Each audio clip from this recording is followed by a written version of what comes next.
find yourself getting passed by multiple cars, as I mentioned earlier on. So Nurov in a very precarious situation, but he often finds himself in these places. He doesn't qualify as well as he races. Up front, they are getting with Lee Aberdeen and Luca Varani, not very far apart at all here. But I just want to see how Alistair Haig deals with Marcello Kessler coming around the old hairpin.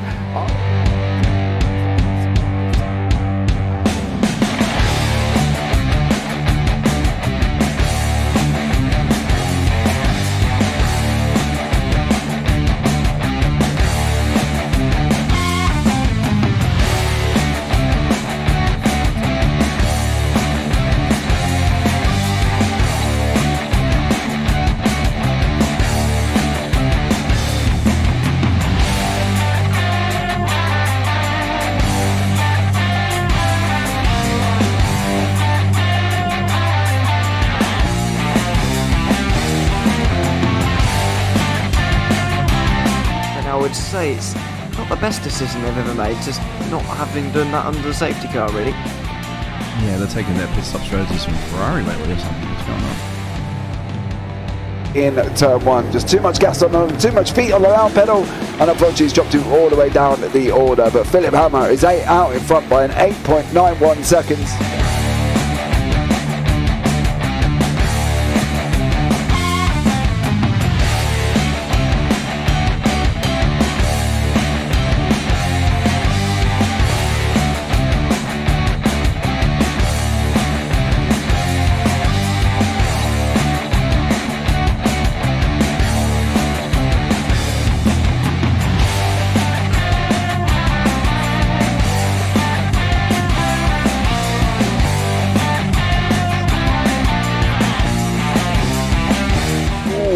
Dan Michael is a wall there, sir.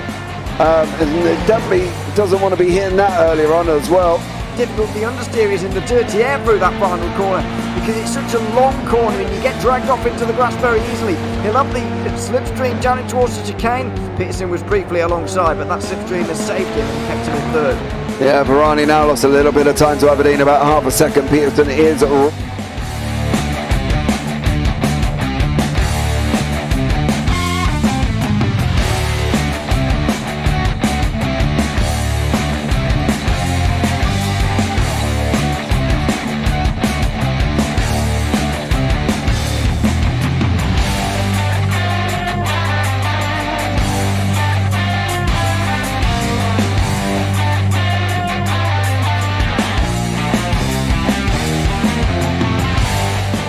Pike's pushed Morton forward up ahead.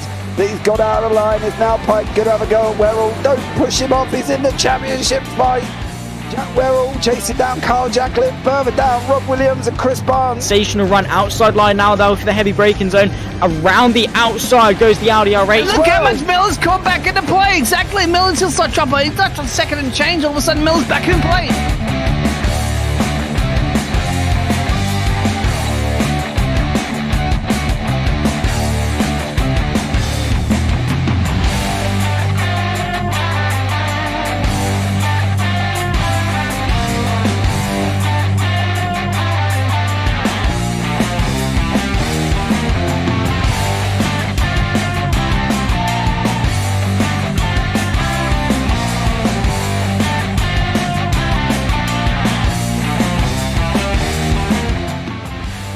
On to the back end of Phil Jocelyn, so there's been a lot of movers and shakers in this first 2 laps here for race. Absolutely serious racing league. Everybody's a lot have fun. Yeah, and it's all about the entertainment. So I hope everybody is enjoying themselves out there in the chat. We know that Ron is enjoying himself watching. And Burger King machine's off into the grass a little bit there. Is that really bunching up now?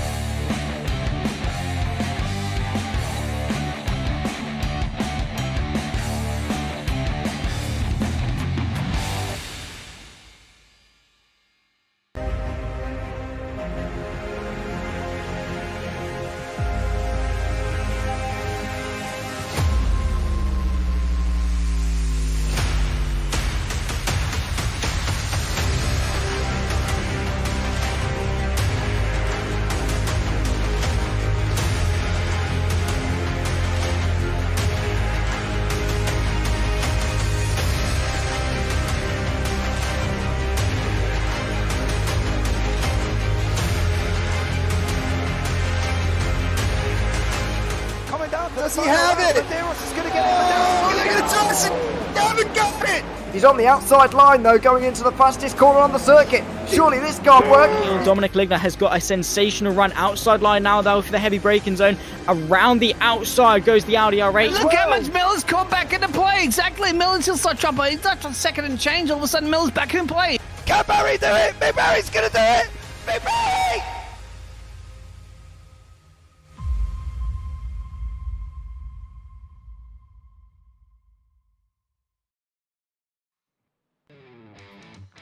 Good evening, ladies and gentlemen. It is the return of the JPB GT4 Championship live for round 10 from the Nurburgring in Germany. I'm James Parfitt. I'm going to be once more alongside the man who's joined me for pretty much 95.5% of the year, and that is Mr. Alex Goldschmidt. He will be alongside me once more here as well. So let's bring you up to date where we are in the championship standings. Now, this is the AM championship at the moment. Now, Mikey Pierce and Chris Barnes, they are literally separated by 27 points.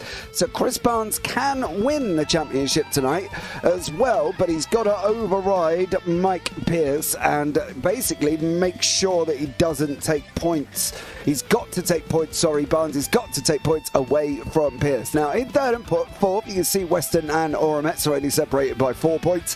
Again, we will keep an up and down running score as we're going along with that one. That's the main championship battles today. Danny Western, Torno Oromets, Chris Barnes and Mike Pierce. Now, in the AM teams, currently Triple P have won the first in first place with Rob Williams and Chris Barnes. Then the Triple P Racing AMR with Evans and Stuart Rice have got second, and Team Zilla are looking likely to have third, but it depends on what Stefan Mellis does. Now, in the pro standings, you can see Richard Sidner and Mike E. Pollard. They are on the board at the moment. 582 for Sidner, 523 for Pollard. Pollard can win the championship, but Sidner's not going to be able to score any points. If he scores some points in the first race, he will basically win. If he goes into the final race with a 50-point difference, he will take the championship. So Richard Simnar for Mike Pollard has basically, Richard can't finish any of the both races this evening. Stein Wieman and Dek Crowther are separated as well by 31 points. Again, we will keep an eye on that situation. Again, for Stein Wieman, he's just got to score points. If he goes into the feature with a 50-point difference, he will, of course, wrap that one up as well. In the pro teams, as you can see, the top three are pretty much set. AI Racing's RaceSummaries.com, Tracy, then Jesse, and then Blade Designs. So they're going to be likely to be your top three in that championship done and dusted. Now, let's bring in the Mr. Alex Goldschmidt. Alex, good evening to you, dear sir. How are you? Evening, James. Evening, everybody, and welcome along to another fantastic JP Broadcasting production here. Hello to Ria, hello to Handsome Stu and Austin Draper in chat. You know what? Even though we had problems with this originally being the second round of Season 2, I'm so glad it's the season finale. It's a great track. It's one that I've done a lot of commentary on. And it's also been a previous haunt of the ADAC Sim Racing Expo Digital GT 500. 5.148 kilometers long, nearly 3.2 miles, 16 corners. And I'm really, really excited, mate. I mean, let's have at it, shall we? Yeah, it's going to be an absolutely barnstorming one as well. Austin, you can sign up on the JPB website if you want to. Join the Discord, all links down below as well. Don't forget, guys, this evening is sponsored by Sim Racing Community, our long-term partner of the GT4s. Please go and check them out at simracingcommunity.com. Now, this is the moment here as well. We've got these cars going out onto qualifying.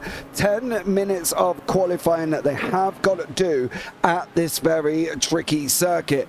Overtaking positions down into turn one, I'm predicting, Alex, as well. I don't think they're going to be able to get much around the Mercedes arena unless somebody makes a mistake on that entrance. Down to the Vervelin curve, again, if you're brave enough on the outside, you might be able to run it to give you the inside before curve. Dunlop curve, definitely, I think, again, will be somebody's manoeuvre if they can get a run out of 4. Up through the Schumacher S's up to the Michelin curve. Yeah, I'm a little bit more sceptical about that position. I don't know how they're going to play that. If they are going to go too wide, they've definitely got to facilitate that one as well. Down into NGK, well, again, that's a difficult, tight left-right. So if he's going to try and go too wide there, they've got to facilitate that move, because if they don't facilitate the move, they're not going to be able to pull it off. Now, that's what I'm predicted, dear sir. What about yourself? The NGK chicane is one of the trickiest parts of the circuit, to be completely honest with you, James. You go hammer and tongs over those curbings going into the chicane. I have seen it before where people have actually ended up mowing the gravel on the right-hand side of the chicane. So it's difficult. I mean, Advan coming through that right-hander where you're going to be probably 4th, 5th gear, north of about 125 miles an hour, and you're still on the throttle. That's going to be also quite crucial. But the run down to Yokohama, which is T1, originally known as the Harukaken, if you tee that up nicely, you can either send it up the inside or get the crisscross for the AMG Arena, but then you can also launch it up the inside through turn 4 out of the Mercedes Arena and get the run into the next left-hander quite easily. But as long as you've got that full commitment, and look at the meritocracy of Porsches as they come across the start-finish line to start the first set of hot laps, because everyone's been on that lap trying to get the tyres up to temperature, the pressure's up, get the brakes warmed up as well. It's more a case of, you've got to really have your weapons sharp around this circuit, and I have seen it before where people have come out of the Schumacher S's, someone's had a bit of a tank slapper, and then they've exited stage left or right and bang straight into the barriers, and that's never easy around this circuit. And it's a difficult it is a difficult circuit to combat, but then you've also got to think of everyone else that you're battling up on the circuit, where we got the best part of, I think, nearly 20 cars tonight. So qualifying is going to be quite crucial, and also your finishing position for the sprint race a little bit later on, which sets the grid for the final feature race of the season. It definitely does. The schedule for next season is out. We will be able to show you that later on. There has been some changes to the format as well. There's added 2 night races that will be an hour long, so they will have a sprint and then an hour long night race with 40% fuel for them too. They will be at Daytona and Twin Ring, so they will have to possibly make 2 pit stops. It's going to be tight. If they can get there on one, they have got to do some major fuel saving after the second one, but it is likely they will have 2. There will also be a top 15 reverse for the feature race. That's across all races next season. So the sprint will still be set by grid from Quali, and then the feature will be set from the top 15 out of the people that have joined up to the league. If you do want to get involved and fancy a run out in GT4s, I will tell you now, there is only 12 spots left. We opened it up literally about 7 days ago, and there is only 12 spots out of the 40 left. So if you do want to get yourselves involved, please head over there, because I don't want anyone to be disappointed. We may extend it to 50 if we get a lot of on the reserve lift, but at the moment it is 40. Richardson, first lap out, 2:04.462. He is one and only of only 3 people in the 2:04s here, Alex, setting the pace early, but he has been assisted by the draft in front of him there as well. So he has had a little bit of assistance on this quali lap here once more. So it's going to be an interesting one if he can stay there. Yeah, Wienmann's already invalidated his first lap in qualifying, so that's already put the Dutchman on the back foot already. And this is a very, very quick qualifying session. This 3.2 mile circuit is never easy, and Simnor at the minute has just been bettered by Pollard, and then Mike Pierce's first sector. Where on earth did that one come from? He's just done a high 37.7. So, that was Mikey Pierce. Mike Pollard was actually slightly quicker than Simnor. But, yeah, the draft around here is mighty. You can gather anywhere between 3 to 7 tenths of a second, depending on how you place the car. If you are going to bump draft, be careful with the car in front, because you will not be on anyone's Christmas list if you accidentally bump draft them and then give them that little bit of a love tap and then the car in front goes round. Yeah. I would probably highly recommend not doing that at all. Partly because unless you're going on an oval a NASCAR race, then yes, I would say go for it. But if you're staying on a race circuit with Porsche's GT4s here, I'd probably say no. I don't think it's recommended. Stein Wieman's got a couple of greens on the board, and then he's got a couple of yellows at the back end here. So let's see what Stein is going to be able to do. Is he going to be able to register a time on the board at the moment? Let's not forget, he has. Yeah, got into fourth, 205.134. Barnes has jumped Western as well, so that's moved Barnes a little bit closer to Pierce. That battle, I think, from two mighty drivers this season in Mike Pierce and Chris Barnes. I think this battle could go down to the last lap of the last race here, because it is such an intense battle that these AMs have been having. And, you know, they've both had bad races as well. They've both had good races. It's been a tough battle for these two. So either one of these, I think, deserves to be the champion. You know, I haven't got any favourites, to be honest. I think both of these have done absolutely incredible as well. But I think this AM battle could go right the way down to the, as I said, the last lap of this feature race this evening. I think there's going to be nothing between the two at all, and fair play to them guys. They have done an absolute incredible job, and Mike Pierce has been so strong. You know, when he goes up to pros next season, then it will be him being promoted up to pros as well. And Andy Jones has just gone fourth, 2 minute 5.050. Top 4 covered by 6/10. Top 6 rounded out by Barnesy, 8/10. So yeah, like you say, I think even though there's going to be a champion in the AM classification, I think there won't be any winners and losers, because, as you rightly said, Piercy and Barnesy have done an absolutely fantastic job all the way through the season, and they've had their trials and tribulations. I mean, whenever you speak to Chris Barnes, it's always an absolute hoot, because he'll go, I just can't believe it. You know, he's got that sort of tone of surprise. But we are now coming into the final push laps, folks, because we have got 1 minute 40 on the time left to go. Pollard's going to get this. Pollard has absolutely nailed the second half of the lap. He's going to pole it. Yes, he is. 204.174. Pollard went quicker, Simnall went quicker, Piercy's gone quicker as well, and Wieman down into fourth. Absolute stellar run from Mike Pollard. He was knocking up greens and purples there, Alex. You can't say nothing about this man. He's been in that second place for the majority of the season, but he's never, ever stopped fighting.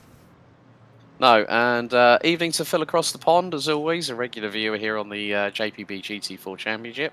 Yeah, Pollard, as soon as I saw 2 purples, like Sector 3 and Sector 4, I went, this is a mega lap. And considering the fact that, let's not forget, folks, how many races has Richard Simnall won on the bounce? He's on 10 now, I believe. Isn't he? Yeah, 10 1, 2, on the 3, 4, 5, 6, 7, 8, 9, 10. Yeah, he's double started in round 5. And then it's gone 6, 7, 8, 9. So yeah, 5 rounds, 10 on the bounce so far. Yeah, I have to say, Barnesy's done a really, really good job on that 245 Mercedes from Triple B to get to within, folks, half a second of Mike Pierce. Yeah. Battle for the AM title. Andy Jones, who gets the Wooden Spoon Award for finally sorting out his livery on his McLaren. Considering the fact we didn't see Andy for quite a bit of time, and then he rejoined last time out at Sebring.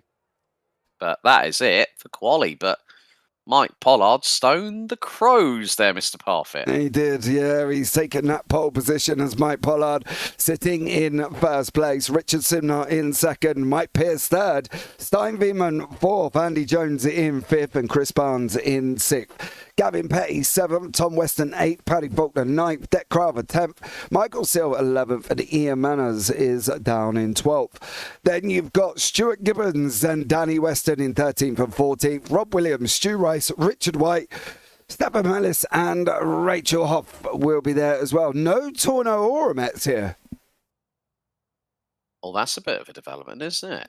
Well, it is for Danny Weston, because he'll wrap up the third place here this evening.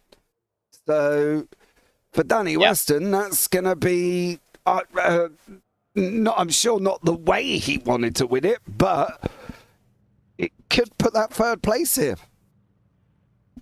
Yeah, it's a real shame because him and Tunnel Automats have been battling all the way through the season. We've seen great battles up and down the order. And that's what I love about GT4 and also GT3, that there's a kind of familiarity between the cars and the drivers, that they get a sense of what cars that they enjoy driving in. And, I mean, Danny, let's be honest, didn't have the best run of luck, did he, at Sebring? No.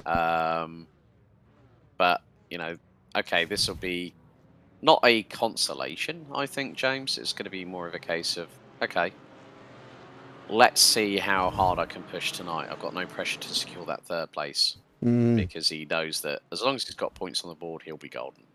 Yeah, now we're going to see, for the first time in a very long time, what Pollard is going to do on this pace lap. We started out by Advan, and now we're coming into NGK. That's how tight it is. Oh, I thought Pollard thought about going then. I thought he thought about going. I would check him up. He has gone, I think. He has gone. He hasn't managed to do quite a Richard Simnar. He can't break on him now. He's going to go on the defensive. And ladies and gentlemen, the final race of this evening at the Nurburgring. The lights are on. We are green, green, green. Here again once more for the final race of the season. And Mikey Pollard leads us away with Richard Simnar. Stein Veman has jumped Mike Pierce here. So a great job from Stein there. Stuart Gibbons looks like he's had a bit of a moment already. Chris Barnes is settled into that 6th place. There's only one swap over the top 7, and that's Stein Veman over Mike Pierce. Veman has gained positions. Paddy Faulkner up 1 as well, and Michael Seal up 2 further back from that. But they've all got to go away, got away here as well. We'll have a look back at Stuart Gibbons very, very shortly as they go down into Valvoline for the first time this evening, Alex. Yeah, Veman was actually alongside Mikey Pierce on the rolling start coming out of the final corner, which has been known as Hyundai N-Cover, the Coca-Cola corner. But Veman just timed his start absolutely perfectly and knew for the fact that, well, I want to try and one-up Simnor and Pollard tonight. And his only opportunity was to get alongside and past Mike Pierce and literally launch it as soon as we'd gone green. So the tactical due diligence there from Veman has looked how Simnor's looking up the inside of Pollard, and Veman was right up his exhaust pipe. So, folks, you know what? This is what another thing I love about the Nürburgring Grand Prix circuit, which has been around since '84. The elevation is such a difficult challenge as well to muster, along with the camber changes on the, you know, I'd say going into Dunlop at turn 8 and then heading into the NGK chicane, which the drivers are doing now. Veman late on the brakes behind Richard Simnor, who's still trying to put the frighteners on Mikey Pollard, who's going to lead it after the opening lap as they come through turn 16. Pollard nicely shuts the door, exits out of the corner. Nice bit of power done by the number 73. So, yeah, it's going to be interesting. Oh, Danny Weston has dropped it. He's down at the tail end behind Rachel Hoff now. To be fair, he's only got a finish. Oh, too much curb, well out of sync. And around that was at the Schumacher rest. All places like that's it's fourth gear 160 kilometers. Yeah, fourth gear 160 kilometers an hour as you're accelerating out of it. So yeah, it's not been a good one for Danny. Yeah, let's see. That unfortunately is Danny Weston alongside Stuart Gibbons there. He goes up the inside. Does Gibbo just manages to get it stopped before he goes into Derek Crowther. And he's continuing his run. I think there's Ian Manners tucked up right beside him at the moment here as well. Simnar and Pollard still scrapping it out here. What's happening in the AMS? Well, Pierce is there. Andy Jones is in the middle, and Chris Barnes is behind him. So for Chris Barnes, he's got to get a little bit of a move on at this moment as they come round Dunlop up through the Michael Schumacher S's here as well. Fast left, fast right, and they've got to make sure for Chris Chris Barnes. He's got to try and clear Andy Jones somehow or somewhere, or he needs Jones to clear Pierce in some shape or form. Something's got to happen for Barnesy in this one. He can't afford to lose any more points, but as we know in race 2, anything can happen with the pit stops, so he's just basically got to stay where he's got to at least try and get that second place. You know, he needs to wrap up 22 points. He can afford to lose 3, but it's not ideal for him there as well. Good luck, Triple P and Blade, says Mr. John Brown. And Callum Milan, welcome in, sir. Hope you are well. Fortunate enough for Chris Barnes, though, the next AM behind him is Stuart Gibbons, and he's all the way down in 13th here. He's trying to get onto the back of Deck Crowther, who, of course, is fighting out in the pros with Stein Veeman. But there's a big gap between Crowther and Veeman here as well, and I've got a funny feeling it could be Veeman's on that one in the 3rd place. So, yeah, it's going to be tough for some of these guys to start getting moving already. Yeah, well, someone who's not moving and in the pit lane at the moment is Rob Williams. He's been in there for nearly 2 minutes, so yeah, the number 93, another difficult evening to start, well, difficult race to start off with. Chris Barnes nearly, has a little off track, but again, Pollard and Simnor are literally, they've got the handbags out. Who's got the Yves Saint Laurent, who's got the Gucci or the Louboutin? You just don't know, but Simnor wants to keep that unbeaten streak all the way through to the end of the season. And Mike Pollard, the way he put it on pole position by over 1.5 in qualifying, really now has the way to dictate this race. And also, the big question is, folks, will he break the Simnor streak here in Season 2? Well, I think he wants to have a good go. Now, the choices for Pollard, right? Try and get away as quickly as we can. That's an obvious one. Or does he play the backing him up game into Stein Veeman and allow Stein to have a go at him? Obviously, these guys are all in the same team. Literally, the top 5 with Andy Jones as well are in some form of sister team of ARS or DCW or what as well. So for Chris Barnes, who's dropped 2.5 seconds, nearly just over 2 seconds back away from Andy Jones, he really needs Andy Jones to do something with Mike Pierce, either attack him. I don't think Pierce is going to, because obviously he knows that them guys are fighting out for the championship. You know, they're coming around the last corner again, 8.5 minutes on the clock, and it's ARS 1, 2, 3, 4, and technically 5 as well. So it's going to be tough for Barnes to break into this pack, and he's also got the very fast Gavin Petty from PDR right behind him as well. And Petty's in the Merc, he's in the Merc once more, and Simnor almost, almost thought about it, but didn't quite make it. No, Richard's got to pick his spot. He can't just sort of throw the Hail Mary here, James, because if he does, well, the first thing that could happen is that he clatters into a teammate. What's the biggest rule of racing? You have to take out your teammate, folks. Well, that's what they say, don't they? Yeah, that's what they say, but what the drivers are thinking is something completely different, because they're battling for positions, and more importantly, Mike Pollard is still trying to keep this alive going into the final race of the season later on in the feature. So whatever he does now, if he, I've just seen that the gap between Veeman and Pierce at one point was 2 seconds. Well, at one point was like half a second. It's now expanded to 1.2.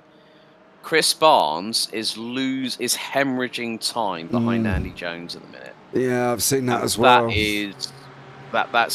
That's quite crucial for Mikey Pierce, who's got Andy Jones right up his rear trumpet. Simnor's got to run. Simnor. Yeah, Simnor's going to go for it.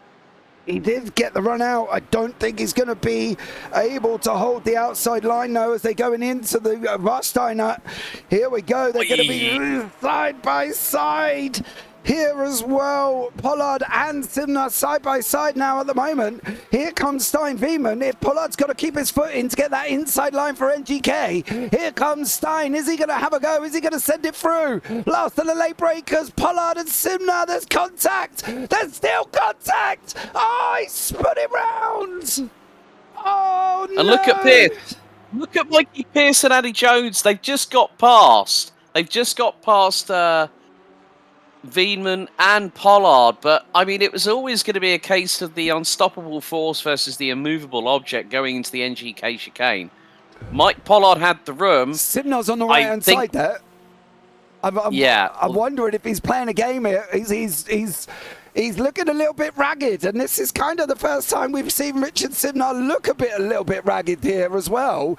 And he is not looking completely comfortable at the moment. Whether or not that little battle was just kind of flustered him or not here, but I thought at one point he was going to move over and allow Mikey Pollard back through, but it's looking like he isn't. But at the moment, it's Pierce, Simnar, Wienman, Jones. Pollard's now in 5th. Barnes managed to close the gap down at 1.2 seconds with these guys scrapping it out there as well. So it's going to be very difficult with Barnes now coming, and he is in with a shot here. If these guys carry on fighting, Barnes is going to have a go. But for Pollard, he needed this win, and he needed it bad at the moment. Wienman's going alongside Simnar into the Dunlop curve. He didn't make it through this time either, but that all started off with that run from Pollard.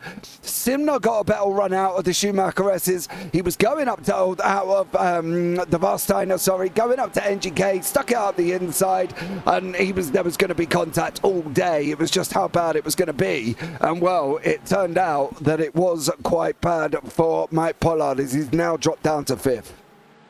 Oh, Simnar and Wienman nearly come to blows as well. Coming out of a bit curver at turn 12. So they're heading through into Advan now at a big old rate of knots. Andy Jones has got Mikey Pollard to his inside, and Pollard has actually managed to get through on him. But Simnar and Wienman is the key battle here. Let's not forget, because Mike Pierce is up the road by about 0.8 of a second.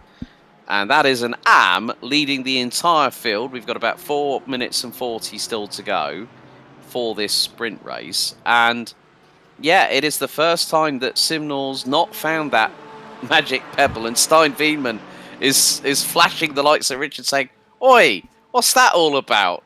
It's like, don't try the hip check on me. Don't forget, we're under the same team warning. And it's getting a bit close for comfort, I think. I thought Wienman was going to go into turn 1 hotter than a hot potato. I can tell you that much there. Because he looked like he was just going to go in, and it was just going to be good night Vienna. He's tightened up. Coming out of the Mercedes Arena, now on the run down into Valvoline. There is Stein Wienman in that 66, Simnar in the 21. Piercy's going to be the first AM to win an overall race, regardless of the sprint and feature. There hasn't been one this year. If Piercy can wrap this up, that would be an incredible job. Pollard's cleared Jones, and Barnes is now got all of a sudden that Merc fired up. He's only 1.1 second back here. So let's see what happens in this final 3 minutes. It's going to be about 1 and 2 laps at the most. And whether or not Barnes is going to be able to get involved, whether or not Piercy could be the first AM to take an overall. And here's Mikey Pollard going to be able to clear Stein Wienman at the moment, because he needs to for his own championship's sake. Simnar's getting a bit. Simnar and Wienman getting very, very close indeed, heading into Warsteiner, and then into the right here at the top part of the circuit through Bitcover before the run down through into Advan at turn 13.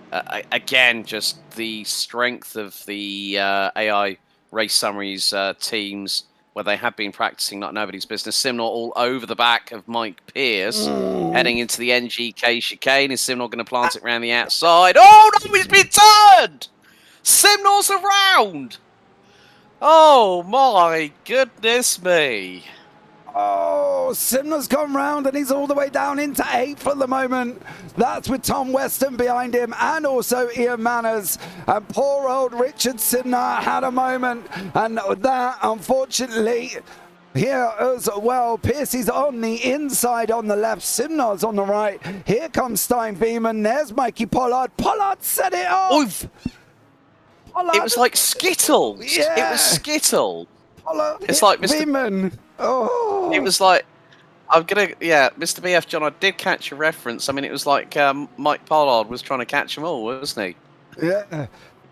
Poor old Mike Pollard was the catalyst, should we say, in that equation. Now Mikey Pierce has got 1:45 on the clock. He's got 2.7 seconds. Andy Jones has lost that place to Chris Barnes. Not that it matters for Barnesy. The man he needed to get past was Pierce up front here, but he's done what he needed to do. He's shown Pierce that he's got the pace. They are going to be three places apart on the next grid, of course. Next season, don't forget, it all gets jumbled up, as they will be 15 reverse grid for this next feature race. But at the moment here, Stein Veerman holding on here from Mike Pollard. Stein's on for 25 points.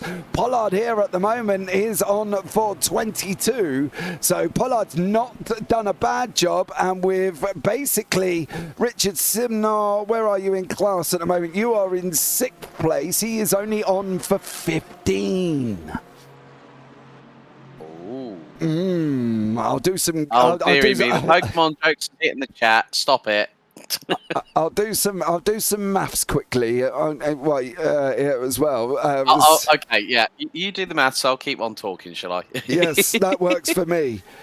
So. Yeah, I mean, it's going to be one more lap after this one, as Mikey Pierce is 1 lap away, so 3.2 miles away from becoming the first AM driver to win an overall race in Season 2 of the JPB GT4 Championship here at the Nurburgring Grand Prix circuit. Final lap underway as Barney, the flag marshal, on the start-finish straight, will be waving to his heart's content the old white flag. But Veerman is still trying to keep Mikey Pollard at bay as they go through into Yokohama.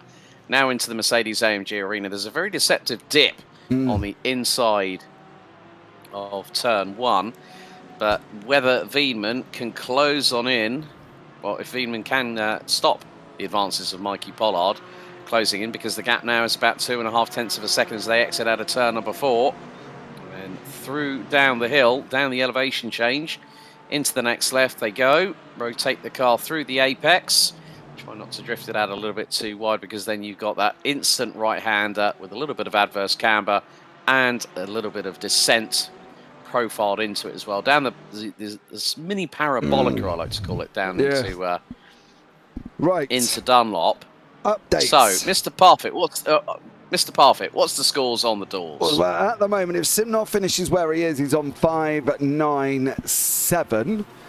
Pollard is on 5.43. So even if Mike goes out and wins the feature, it will still be Richard Simnar's championship.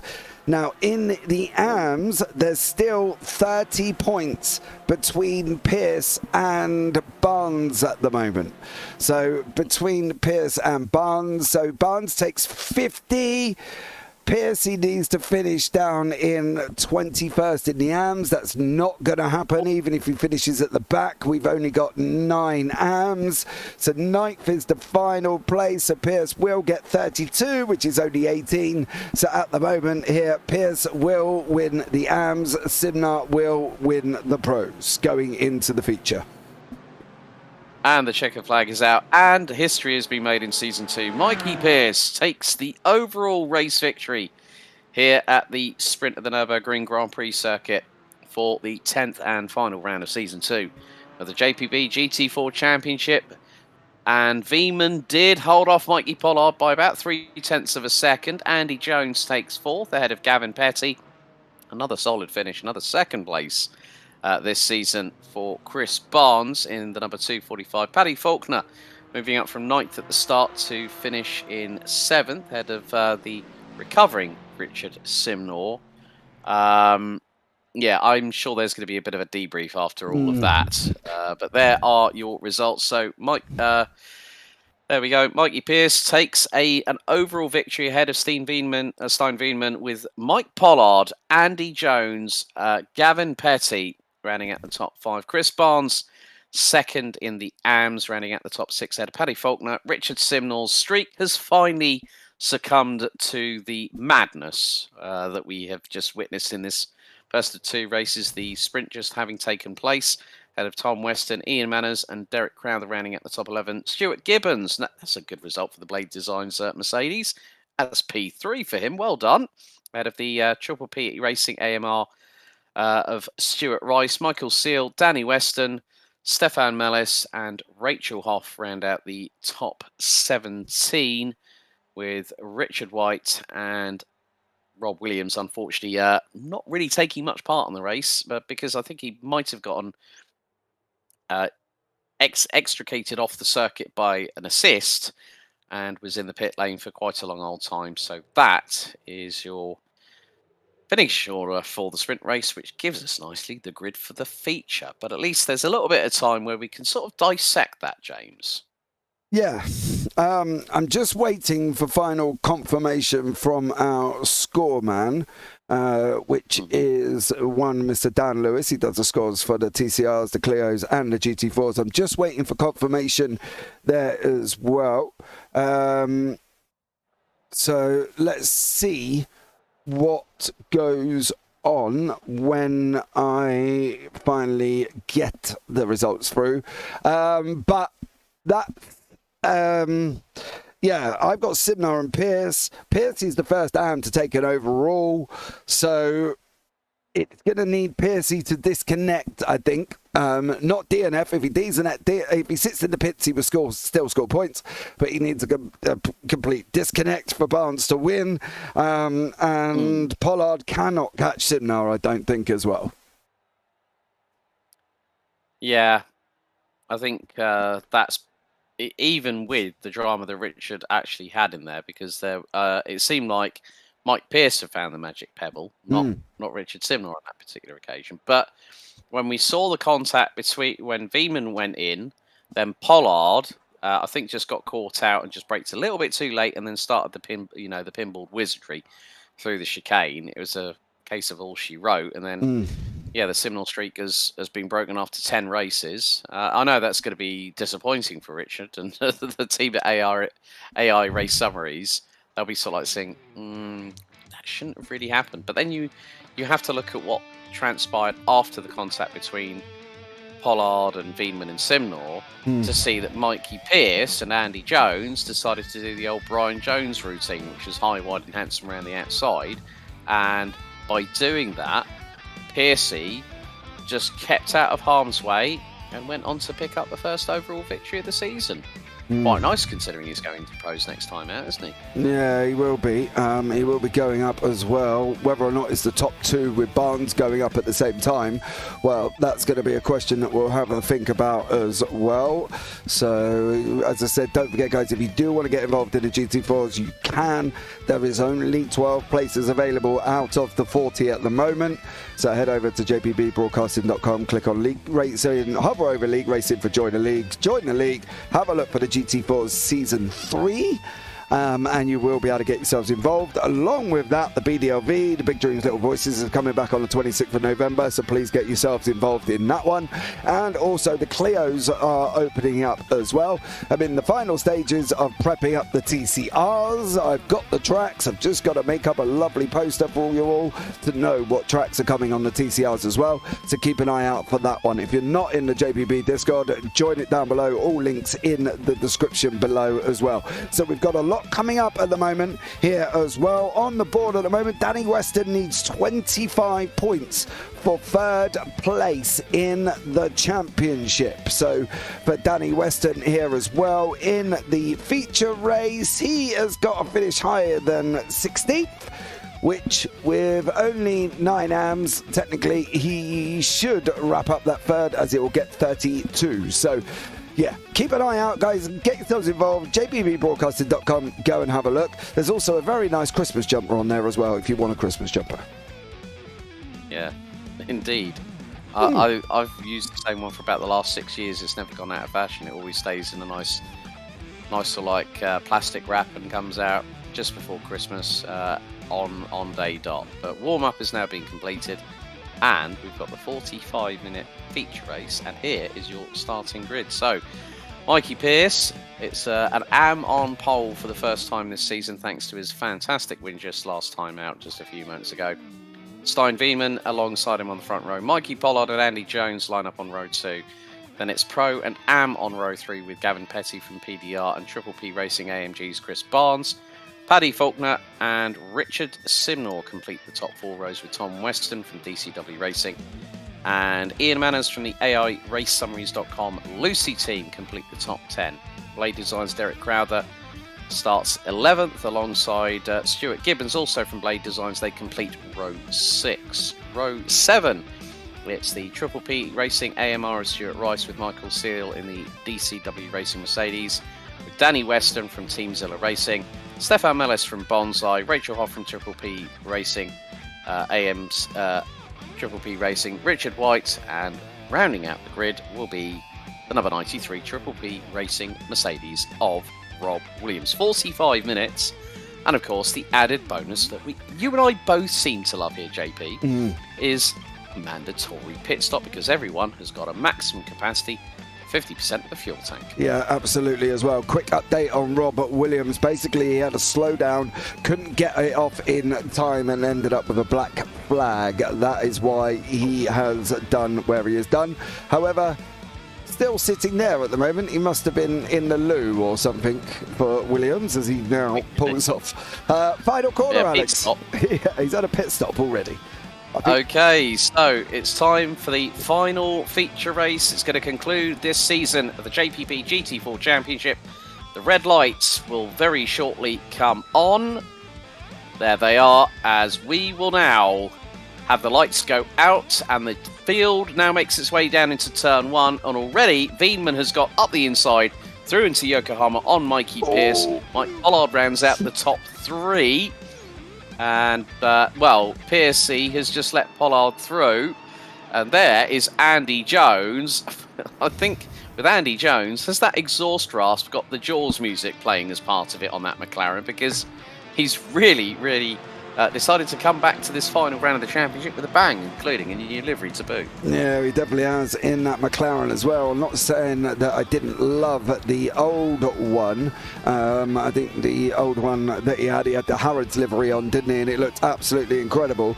Piercy's dropped down to 3rd. Barnes is sitting in 8th. He's just lost a position to Faulkner and also Simnor. Simnor is up 2 places, but Gavin Petty is in front with Andy Jones, Mike Pierce, Pollard and Veeman. So let's see what happens there. Danny Weston, as we know, has got to score 25 points, I think I said, as well. Yeah. So he's got to do that to wrap up 3rd in the championship. He will do a great job on that one. And he's got Michael Seal from DCW in front of him. I love Michael Seal's livery at the same time. It looks like Richard White has had a bit of a moment already in race 2. Didn't really go anywhere. That was more like a slowdown, wasn't it, possibly? I don't know, unless he had that on the pace lap there, mate. He didn't really go anywhere. So for Richard White, but Andy Jones is battling away with Richard Simnor as well. Oh! Oh dear! That is pinball wizardry's happened again at the chicane. And we haven't completed the opening lap, boys. Careful. And look at Gavin Petty. He's absolutely going for it. He's trying to go along. Well, that's Richard Simnor on the outside of him. So Simnor back to his firing best, but Petty is going to try and get the side draft, maybe launch it up the inside, but he's got the likes of Faulkner and Barnes right behind him. Faulkner's going to the outside. Don't try and thread the eye of the needle there, Paddy, because you could come a cropper and also take somebody out that's just had his streak broken. So you can definitely tell that Richard Simnor's got the fire in the belly after that unfortunate incident in the sprint race. And, well, as I say that was Gavin Petty.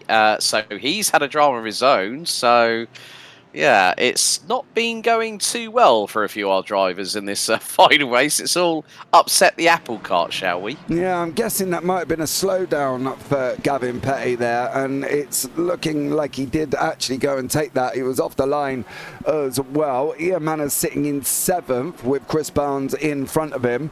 Barnes is only 2 places away from Pierce here. As I said, I don't think that entirely matters at the moment, as I've got the scores on the doors that Piercy will take the championship regardless of his finishing place. As I said, the only thing that will stop him is a disconnect. Stu Gibbons has had a bit of a moment here as well. Oh, he was lucky. He was very, very lucky, apart from his underwear, and he's returned to garage, isn't he? Yeah, he is here as well. Stefan Mellis, Gavin Petty fighting out down in 13th and 14th. This is Am versus Pro. Petty is the Pro, Mellis is the Am. Petty gets that job done, running off now round the Weissteiner curve there as well. But Paddy Faulkner's got Chris Barnes for company, and Barnes is not giving it up regardless. No, he wants to end the season on a good shout. You know, he's had a good run of consistency over the past couple of rounds also. As Faulkner, Barnesy decides to dive through on the chicane. There wasn't enough room in the end there, I'm afraid, Chris. So he's got to try again, and he's going to get the run coming out of the final corner. So we'll see if he gets the slipstream. He's right with Faulkner. He's about a car length behind, heading down into Yokohama at turn 1. Barnsley goes to the outside of Faulkner. He's possibly going to try a potential crisscross attempt here if he just keeps it where it is. Faulkner keeps ahead. Yeah, and I thought he might try it. Barnsley looked to go towards the outside into the Mercedes-AMG arena, but lost a little bit of momentum. He's just run wide onto the grass. He's come back in. He's nearly hit the back end of Paddy Faulkner. Chris, calm down, sir. We've still got about 40 minutes of this race left to go, and there's people closing in on him, including, I think that is Ian Manners, yeah, right up his rear trumpet. Yeah, it is Manners. The problem for Barnes here is Faulkner's holding him up in conjunction to try and get in onto the back of Richard Simnar. You know, Simnar's opened up 2 seconds at the moment over these guys, 3.3 as well. So for Barnes, he needs to clear Faulkner. Faulkner is the cork in the bottle at the moment, and Barnes is just watching it deteriorate even quicker. It's just getting bigger and bigger and bigger, and Andy Jones is getting in this, Tom Weston as well, and as you can see there, Jones climbing all over the back end of Weston at the moment. But for Barnes, he's just watching the gap open up. He is literally losing and leaking time faster than a rusty pipe in an old house at the moment with a water leak, because that, unfortunately, is the worst thing that could be happening to Chris Barnes at the moment. All he needs now is his boiler to be fixed, and he'll be absolutely fine and able to get past Paddy Faulkner. But at the minute, that is not quite happening. We've still got 39 minutes of this 45-minute final feature race of the season, the JPB GT4 Championship. A big thank you to everybody, including Sim Racing Community, who have sponsored this this season as well. A big thank you to them. Without sponsors like them, these kind of leagues aren't possible. But Barnesy looking up the inside, coming out of the chicane. He's going to launch it up the inside through the final corner on Faulkner, and that was the move he needed to do maybe a lap ago. Yeah, it definitely was, but he didn't quite have the gap that he did have then. Now for Barnes, he's got to make a decision. Am I going to go majorly on the defensive? And in an ideal scenario for Chris Barnes, he doesn't want to allow Faulkner back through. Manners now trying to put Faulkner under pressure as well. Faulkner's gone in too hot. That's going to open up the inside here around that turn 1. He's managed to get it back under control in that Aston Martin. Barnes has closed the door on him coming into the Mercedes arena. Faulkner with a big old slide there as well. It looks like Andy Jones is just clearing Tom Weston once more, and here as well, Jones still running on the inside, Weston on the outside in that Porsche. But Barnes did what he needed to do. He forced that gap there, Alex. He got the gap through, and he's put it up the inside. Now he's got to hold it. He's got to hold this position away, because the last thing he wants to do is give it back up to Paddy Faulkner. He cannot afford to do that, and here is their sectors on the bottom of the screen at the moment. Yeah, Faulkner's going to get the inside line into Dunlop. How does Chris Barnes respond? He's going to cut back up the inside and get the run coming out of turn number 8 and into the Michael Schumacher S's. So it's been a little bit of a switch around between these two. But I'll give Barnes his due. He's given Faulkner a little bit of a taste of the medicine that was being given to him just a few moments ago, before Faulkner saw the gap opening, because he came out of turn 7 and knew that if he kept it on the outside heading down into turn 8 at Dunlop, he knew he'd have the move done. So kudos to Barnesy for trying to hang on for as long as he could, but it was just the case that Aston Martin, that pro driver of Paddy Faulkner, was just a little bit stronger in certain parts of the circuit, and the Merc was at its, it was a case of the Merc was trying to do everything in its power to try and keep that position. And again, Barnesy trying to get through at turn 16, but there's Ian Manners right on his coattails, and there's Andy Jones. You got Tom Weston coming into this, Derek Crowther in the BMW, Michael Seal isn't too far away from this battle as well. So whilst this is all happening, it's the Paddy Faulkner train as Barnesy tries to do the old Nigel Mansell dummy going into turn 1 at Yokohama again, and Faulkner goes deep once more. Now, will Barnes have the run on the outside? It's going to be nip and tuck between the pair, but no, Faulkner still holds the position, but Barnes is going to send it into the next corner, has to duck out of the manoeuvre. Again, it's just sort of the minute that Barnesy tries to do something, the biggest problem I see for him is that when he tries something, it either does one of two things. Either he sort of like goes, no, I don't want to do that, or he loses all the momentum he's just gathered. And the worst thing is he's showing pace, that he's quicker than Paddy Faulkner, but he just can't get past him here at the moment. And when he does, Faulkner comes straight back at him. That's the problem for Barnes. There's no definitive manoeuvre. He really needs Manners to almost follow him through to give Faulkner something to think about. If he doesn't give Faulkner something to think about when Manners coming through, Faulkner just comes straight back at him. And that's the thing for Chris Barnes. He's got to make a definitive move and try and drag Ian Manners along to put Faulkner off his game. Faulkner's like an Iceman. He's not going to worry about what Barnes is doing behind him. He definitely is not even going to probably be looking in his mirrors. But at the moment, he's got to, for Barnes, he's got to play Faulkner at his own game almost. He's got to bring a friend, and whether or not that friend's Ian Manners or the DCW of Western behind it, somebody's got to come and give Barnesy help, because at the moment he isn't getting it from his AMG teammate, which is Rob Williams, who's all the way down in 16th and was literally at the back before the pace lap had even started. I don't know if he got caught going to the taller or what the situation was for him, but for whatever reason Barnesy's fighting a one-man battle. They say there's no I in team, but at the moment, Barnesy's the only eye I can see, and he's the only eye that's fighting it out here. Well, they do say there's no I in team, but in Chris Barnes' case, there is little old me that he's got to be concerned about. And Ian Manners was really up close to his rear bumper going through into Yokohama again on what is now lap number 6. So, and we now head up to the battle for P3 and P4. It's Mikey Pierce versus Richard Simnor. And Pierce is going defensive. He doesn't want to let Simnor try and get past him, because he knows what will happen. Simnor will leave him in his wake and then start chasing after Mike Pollard in second. And who is leading the way? It's the Flying Dutchman. It's Stein Veenman in the number 66, who has a lead of about half a second over Pollard. It's about 1.1 seconds back to this battle as they're going to go into Dunlop. Simnor looks to the inside. Pierce, he keeps it pinned around the outside as the headlights are on full chat here at the Nurburgring as we are going into the nighttime, folks. Yeah, it is as well, and that was literally really close there for Pierce. I thought he was going to completely take his nose off. The track temperature at the moment 19 degrees at 5:10 in the evening here, so they will be coming down. The light's going to be starting to deplete once more as well for the final race of this season. So nice little battles going on with Rice and Williams. That's actually a Triple P train at the moment. Rachel Hoff, Stuart Rice and Rob Williams rounding out the 14th, 15th and 16th position here on track. So that's a nice little battle going on between them. This is for 5th, 6th and 7th in class. Stefan Mellis looked like he's had a moment and dragged himself into the back of that. Michael Seal's got Andy Jones chasing him down, with Deck Kraber trying to go forward once more, of course, in his trusty BMW. And then Pierce is trying to hold back Richard Simnor, and then further up from that we got Mike Pollard and Stein Veenman battling it out. So there's battles still all the way through the field here, Alex. There's one that we're going to be able to pick up at any point of this race, because nobody's given up going into the last race of the season.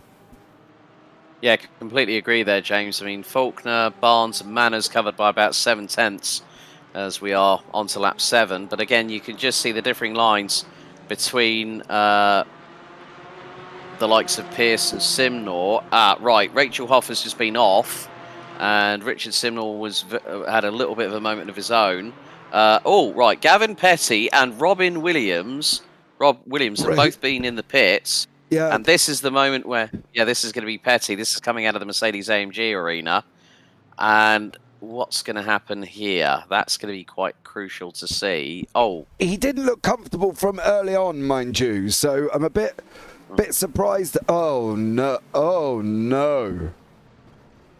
The Triple P train became a wreck on the start-finish straight, unfortunately, and Rachel was caught up in that. She got a touch on the left rear, and that's a hard hit into the barriers on the left-hand side. Yeah, courtesy of Rob Williams. I wonder if Williams was going right or was Hoff coming left here. Could have been a bit of both. Yeah, could have been a bit of both, maybe. Yeah, there was a flick to the left from Rachel Hoff as well, which, to be honest, to crash on a straight is kind of, unbearable for most of these, as Barnsley's now looking at losing a position to Ian Manners. Again, he's still holding on to that second place. Doesn't really... it will matter if Weston puts him off the side of the circuit, mind you. So he really doesn't want to do that one. Williams is out now as well. Andy Jones is in 11th. He's battling away with Michael Seal. Brett Crowther. Seems like Andy Jones is going backwards faster than he's going forwards here, and Crowther's gone into the pits.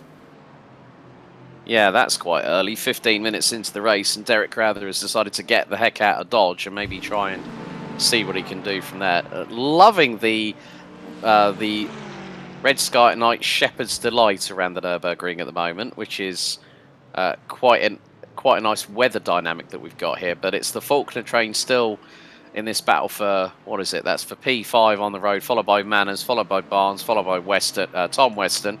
So this scrap, I think, is going to go right down to the wire. But, as you say, Barnes, he's not had a great time in the fact that he's lost to Faulkner. He's lost out to Manners. It's dropped him a little bit further back. Andy Jones has just had a bit of a minute in his own right in the 004 McLaren. I don't know if that was Andy Jones's all on Jones's own. Nope. Still he lost it.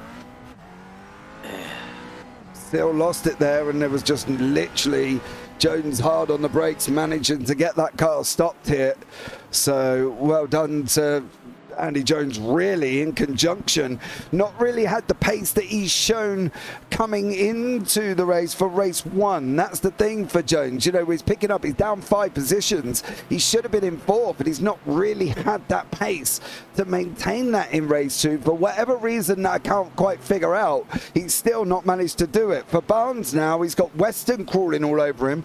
And unfortunately for Barnes, he's another one that seems to be going backwards. But that Mercedes seems to be strong in the latter stages of the race, like it was in race 1. So maybe that might come back to Barnes going in towards the end of this race. Yeah, it could be the fact, especially with the tyre deck, depending on which cars are a bit more aggressive on the tyres, and depending on the driving styles and the setups of the individuals, because that can be quite crucial. You set the tyre pressures a little bit too low, you could possibly overcook the tyres. As Barnsley goes into the pit lane, Barnsley in the pit lane with 16 3/4 minutes out of 45 completed. That's quite a surprise. Maybe just so he wanted to get out of that battle and try and do El Grande undercut on those that he's been battling with for the last few laps. Definitely there as well.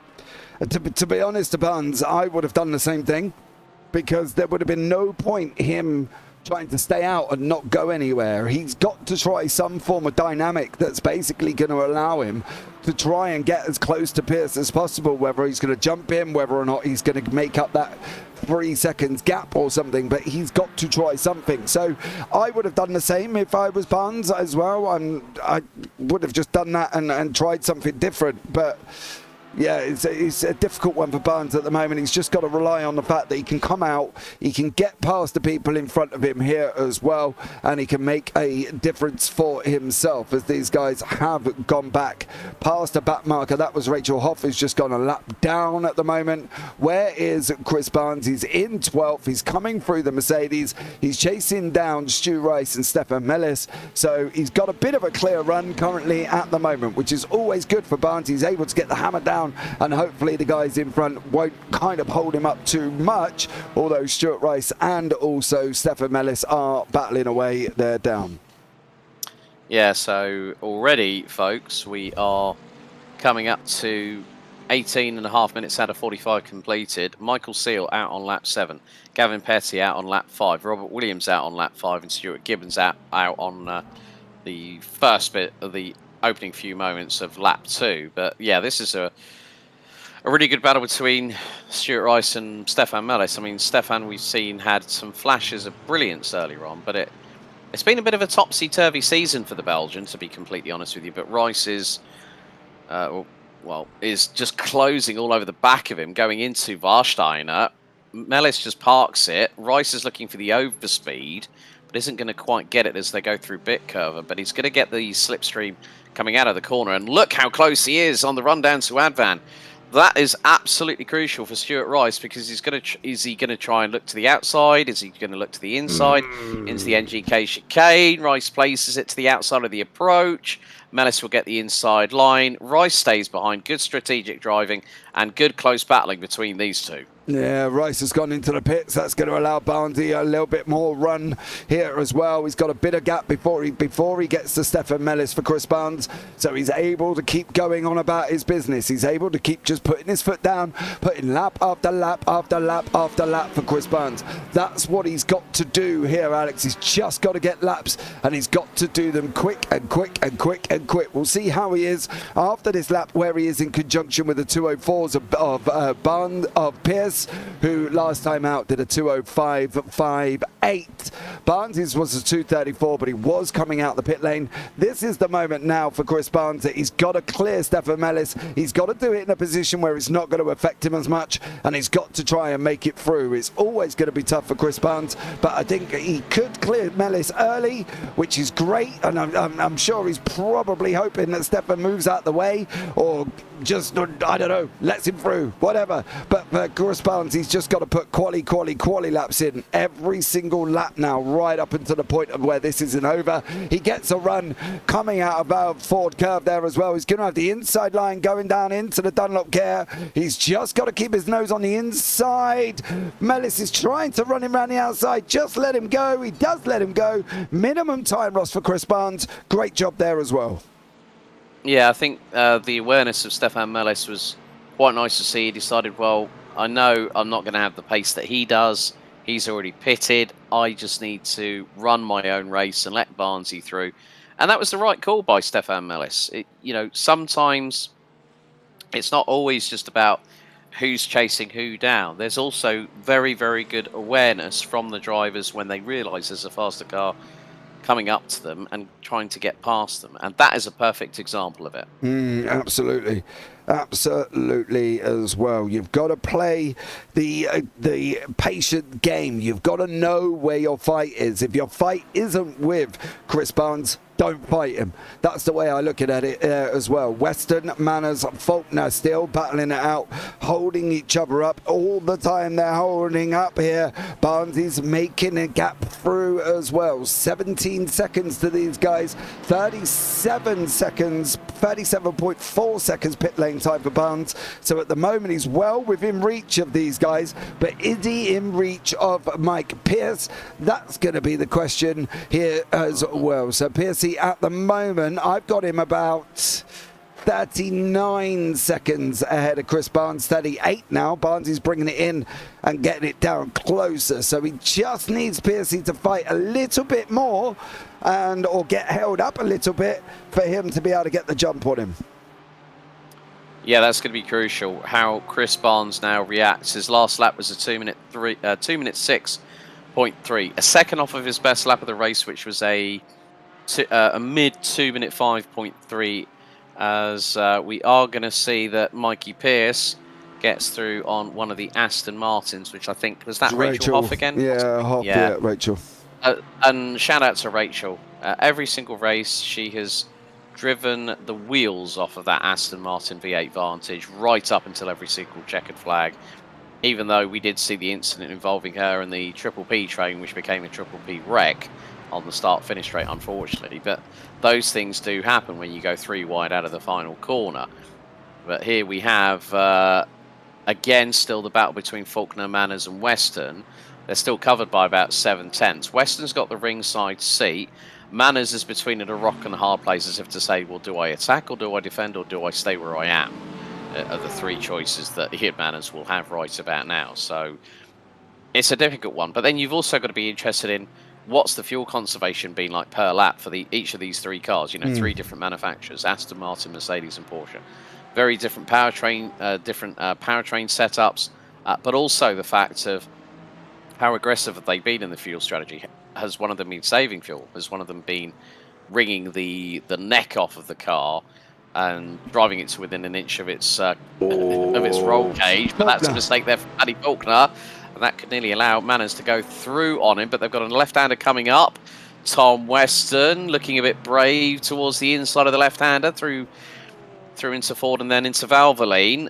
Got very, very close indeed to Ian Manners, but coming out of Valvoline and now on the run down to Dunlop. That was a very, very close exchange between the trio. Yeah, definitely was there. I thought Weston was going to do it. The interesting thing about that top 8 of that table on the left-hand side, they are all a part of AI Race Summaries, or DCW. Now, DCW is the feeder team into the Race Summaries team.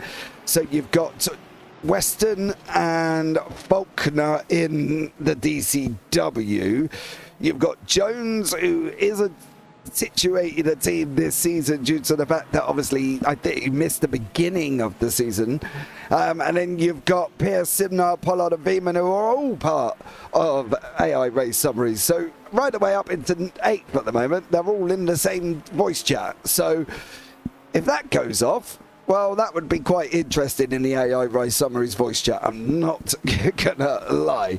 Right, Pollard is in the pits. Now we need to follow this man to see how close he's going to be able to get. Pollard is in, Piercy is not in at the moment. This is Chris Barnes. He's on the run out of Vashstein around Advan at the moment, going into the NGK. So for Barnes, he's got to just keep trying to get close. I don't know if he's going to be close enough to Pollard. Pollard is on his way out. Barnes is coming through the NGK. So, but he didn't catch Pollard, but there is an outside opportunity that he might get close enough to these three or jump these three with the fact that they've been fighting. So we'll keep an eye on Chris Barnes. He may have just pulled a bit of a master stroke here. Well, he's just done a 5.8.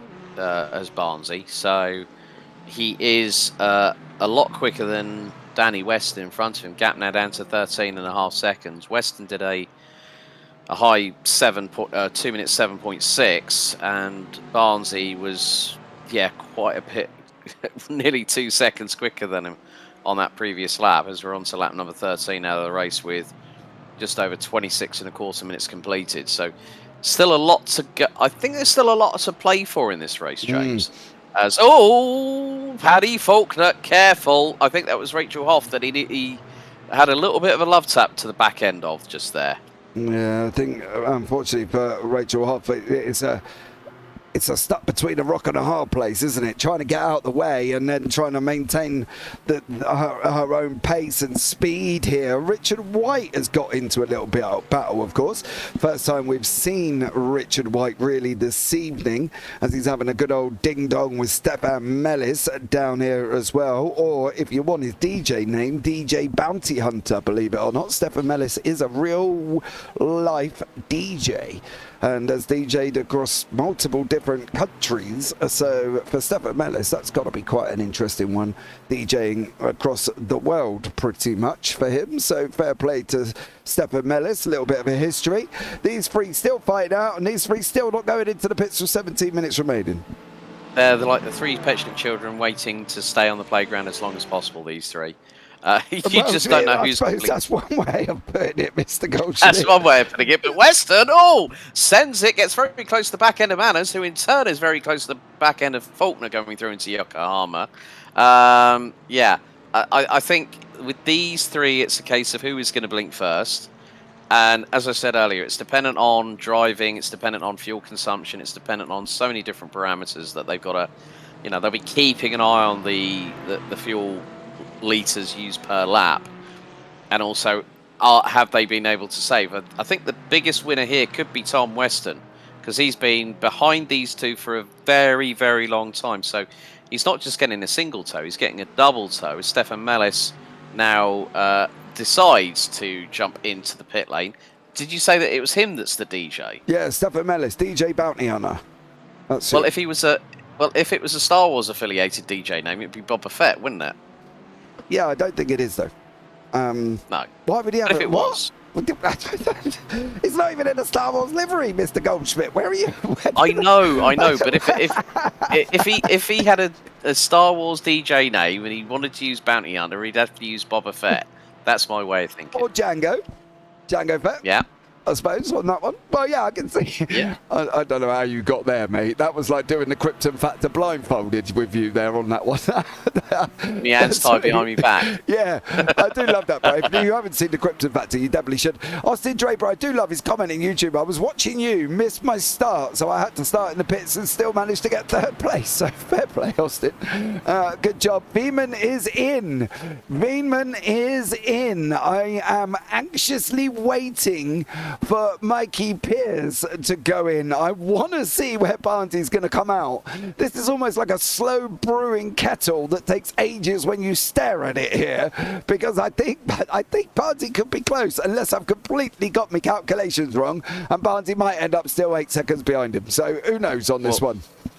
Well, between Weston, Manners and Faulkner, Weston has pitted. Right, that's good. Veenman did as well, was in the pits for... his pit stop was 13.15 seconds stationary. Weston's been in the pits now for stationary for about 8 seconds. So Danny is ahead. What have you seen? Come on, Bounty.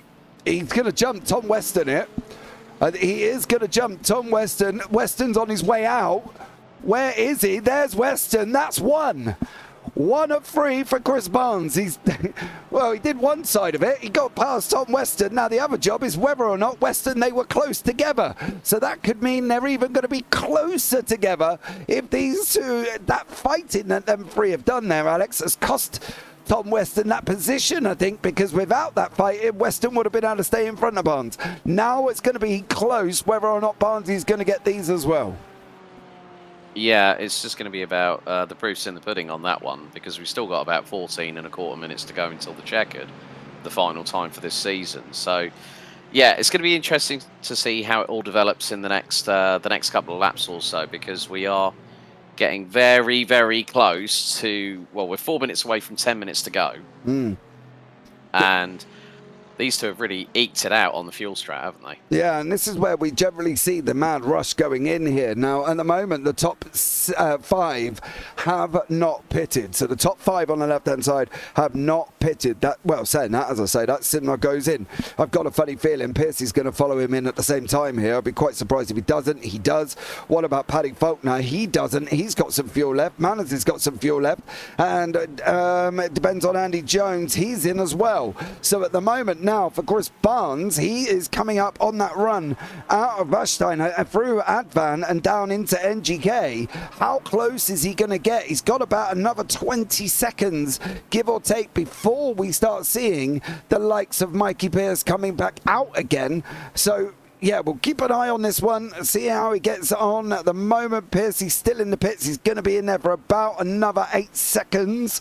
So for Barnes, it's kind of 8 seconds. He's got to get on his bike a little bit. Piercy's on his way out. Barnes is going on to that start-finish straight.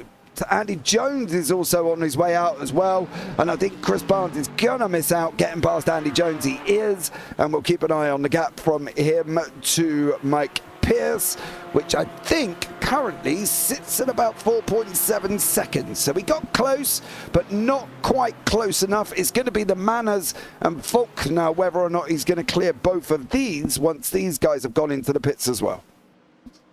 Yeah, gap between Piercy and Barnsley is about 6 seconds in total, 4.5 seconds between Pierce and Jones, and about 1.7 between Jones and Barnes. So, yeah, I think trying to do the big undercut was worth the risk, and to try and go for the W in the final round of the final race, on round 10 out of 10 in this championship was, it's worth giving it a roll of the dice.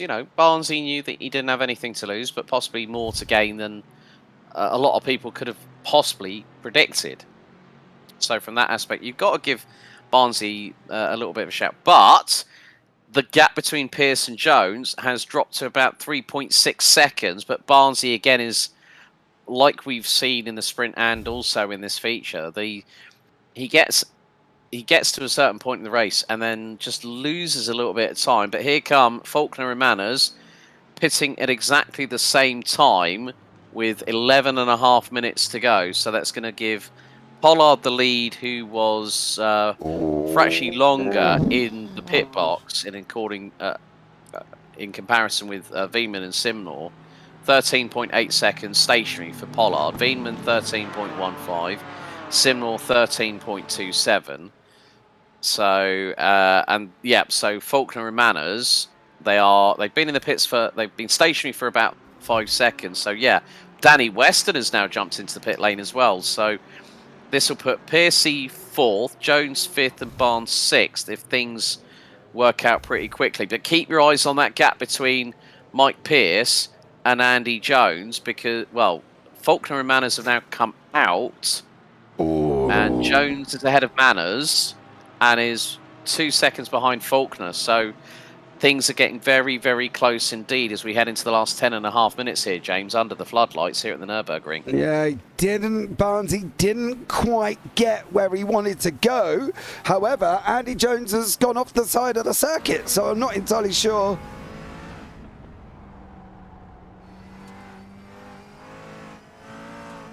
He's just turning in and... he's just had a problem because... Yeah, it's just gone. Yeah, I'm not sure. He just didn't have any.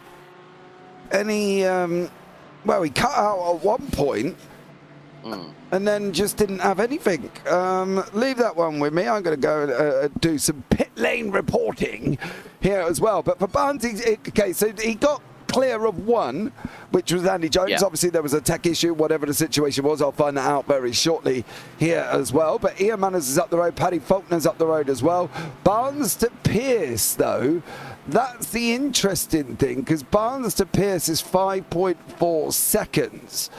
So I don't think Barnes is quite going to get Pierce. Pollard is out in front after the pit cycle. So at the moment is Pollard, Veeman, Simnor, Pierce, Barnes, Weston in the AMS. So yeah, let's see how this materialises over the last 9 minutes. Yeah. So at the moment, Mike Pollard leading by nearly a second over Stein Veeman. Richard Simnor is about 1.9 seconds behind the Dutchman in P2. Then it's nearly 17.5 seconds. It is now 17.5 seconds between Richard Simnor in third and Mike Pierce, who's going to be picking up another AM class win and then effectively punches ticket to the title. Simnor has now wrapped things up because no matter if Pollard does win it, he hasn't got enough of a gap between himself in terms of, I think, as you rightly said, that it would have been the fact that Simnor would have needed to have had a disconnect and then would have not scored points, and then Pollard would have probably been within earshot. But it has been the Richard Simnor show for the last 5 rounds. But this final round, I think he got a bit of a wake-up call, didn't he? He definitely did. Pollard's gone and put his foot down there as well. It's a shame Pollard couldn't have done that over the duration of the season. I'm sure going into this final round it would have been closer. Now, regarding Andy Jones, okay. So Andy Jones, I messaged Andy. I said, "What happened, mate?" He said, "A drive-through." I said, "For what, mate?" And he went, "Many, many incidents." So... Also, his incident points had wrapped up. Yes, then. his incident points had wrapped up. He got himself a drive-through and decided at the last 7 minutes, I'm just going to sit back and enjoy the race. So, unfortunately for Andy Jones there, not loving the circuit and getting himself a drive-through with incident points. So, fair play to him. To be honest, he's had a good run. I would have probably just gone, meh, I'm going to go and have a cup of tea at this point. But, you know, yeah, unfortunately for him. I need to have a sit down. Yeah. Have a sit down with a nice cup of char, and I'll be happy. Yeah, I think that was the thing. You know what I mean? So it was, it was what it was for Andy Jones. He just racked up too many incident points coming towards the end of the race. Chris Barnes still trying to get hold of Ian Manners here as well. Pollard's gap to Veerman is dropped beneath a second. So, so Pollard has got Veerman closing on him. 6 minutes to go, round about 4 laps, give or take, depending on when they cross the line, and Veerman has closed it down. Barnes still can't get any closer to Manners at the moment. Yeah, it's proving to be, as Danny Weston has just had an off-track. He's had the most so far in this race. 18 off-tracks recorded according to the live timing for Danny Weston. But he's on course for finishing, I think, P10, which is 3rd in class. So, this is through the NGK chicane. No, this is, through the chicane. Bumps over the curbs. Oh! He's spinning around more times than Kylie Minogue on that one. Absolutely. I think that's possibly going to give Danny Weston a drive-through, which... it is. Yes. Answers to my question there for Dan Weston. He is now driven through the pits, just, purely because of the incident points. So a bit of a tough one for him, but he's going to wrap up that 3rd place in the AMs here as well. It's looking like Piercy's going to take the AM victory with Barnes in 2nd. Weston is going to get 3rd. Then I'm just waiting for confirmation. Is going to be Simnor, Pollard, Veerman in the pros if they stay where they are. So an AI race summary is 1, 2, 3, and I'm just waiting for the final AMs, but I think it's Pierce, Barnes and Weston here as well. So there we go. It's been a great season, Alex, coming into the last 5 minutes. Yes, indeed, as we're going to finish under the nighttime sky here in the Eifel region of Germany at the famed Nurburgring Grand Prix circuit, which next year will, in reality, celebrate its 40th anniversary as a circuit in Germany, even though the Nurburgring has been, in its totality, around a lot longer than that. But, yeah, the Grand Prix circuit's always been a pretty good haunt for a lot of drivers. Some drivers like it, some drivers don't. It is a bit Marmite at times, but it always does provide fantastic racing.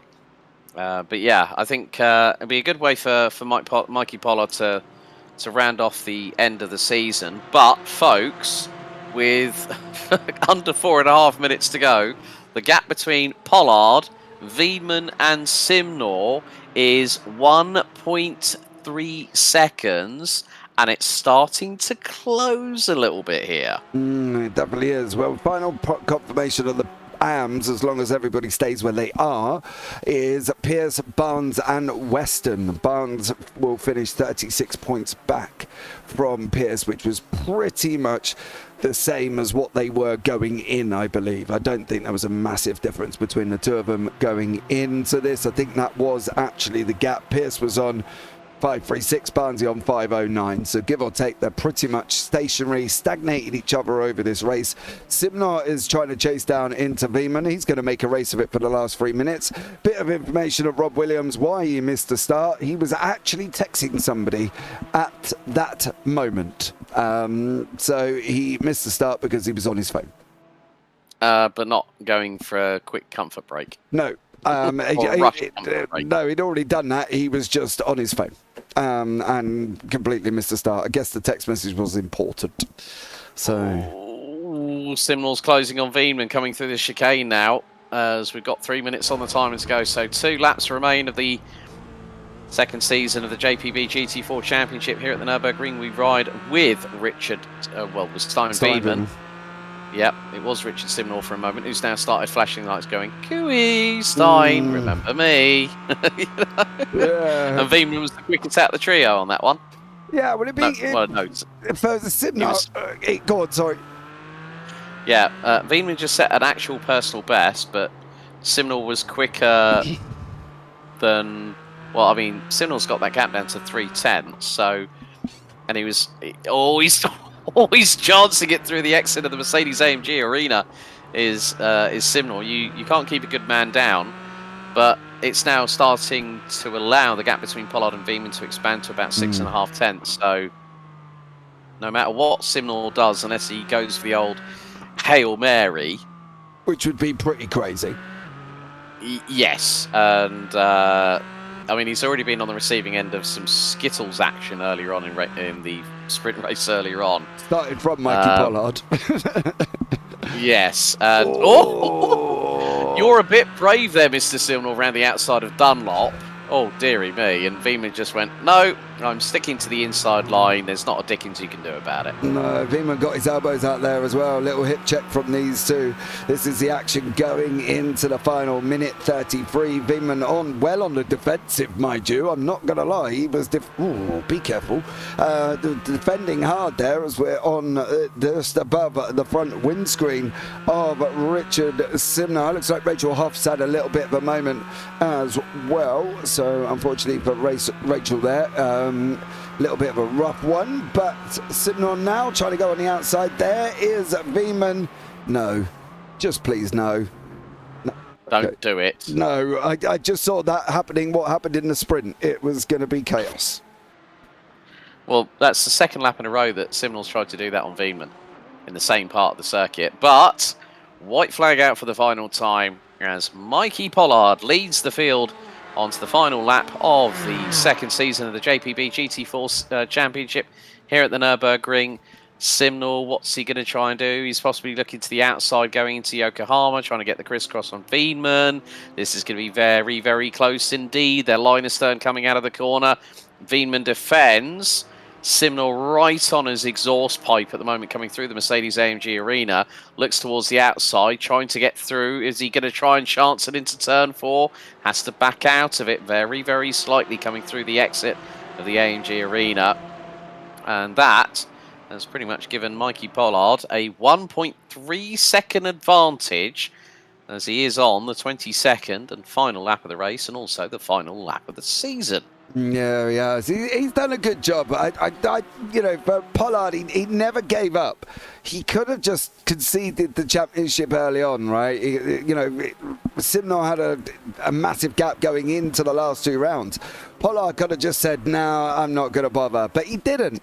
And he's gone out today and proven that, yes, he actually can fight with Simnor. So can Stein Veman. And it's a shame that these guys couldn't keep that battle towards the end, And it'd be good to see people come in next year and challenge him. If you do want to get involved, you've got 12 places left. Get yourself over to JPBroadcasting.com and have a look for league racing there as well, because you can get yourselves involved with this. If you're loving the GT4, the Porsche, the Mercedes, the Aston Martin, the McLaren and the BMW, you can get yourselves involved. So that's going to be absolutely epic. And it's just a shame that these 3, we weren't going into that last lap, last corner decider, Alex, I think. No, not at all. But our top 3 make their way through the final chicane for the final time. It is going to be a win for Mikey Pollard as he exits out of the final corner. But keep your eyes on the man in 3rd position. Richard Simnor effectively becomes our overall JPB GT4 champion for Season 2. Pollard takes the win. Veman in 2nd. Simnor, our pro champion, in 3rd. And then we've got to wait a little bit because out of the chicane, it's going to be the AM title for this man here. Mikey Pierce in the number 28 comes out of the final corner, will win the AM class, being the only driver to take an overall victory as an AM driver this season. And he's going to take the checkered and with it, take the crown. Oh, Paddy Faulkner and Ian Manners were side by side there. If Paddy slows up, Manners is coming. He's not giving up there. And here comes Chris Barnes to finish 2nd there. Stuart Rice is going to take 3rd on the day. And Danny Weston will wrap up the podium. So, yeah, it's been a good season. It's gone really well. These guys have come in and done an absolutely stellar job, I think. Overall, everybody can be happy with the way they've done, and if people ain't, well, what the situation is. Practice makes perfect.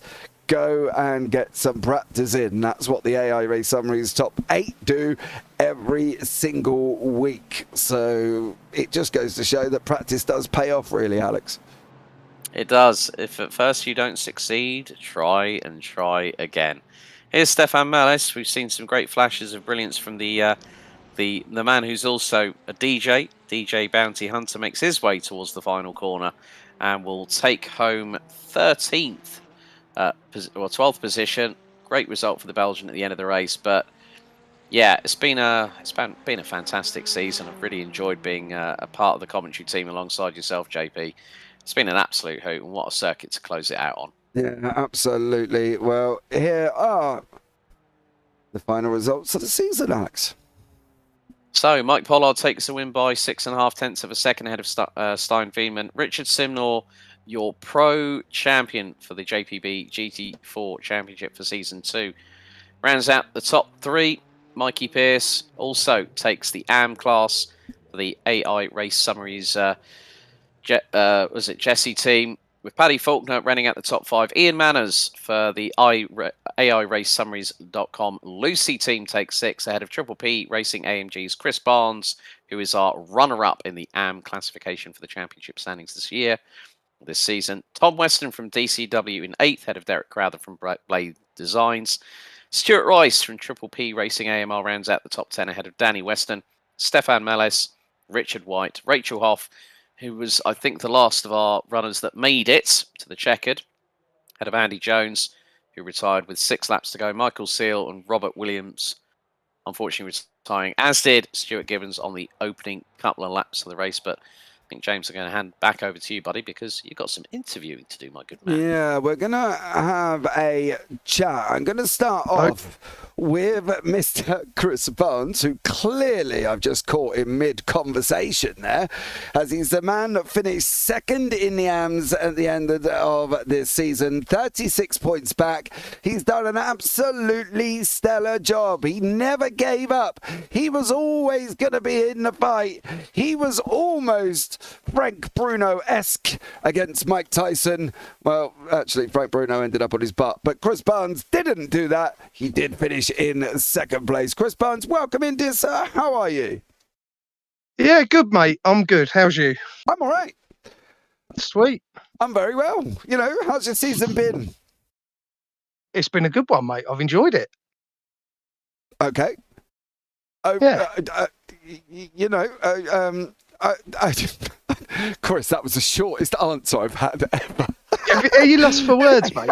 Do you know what I mean? It's been hectic. It's been in Oulton Park. Pierce came along, and I finished like 20 odd seconds ahead of him, and I thought, oh, he's no threat. I'm fine.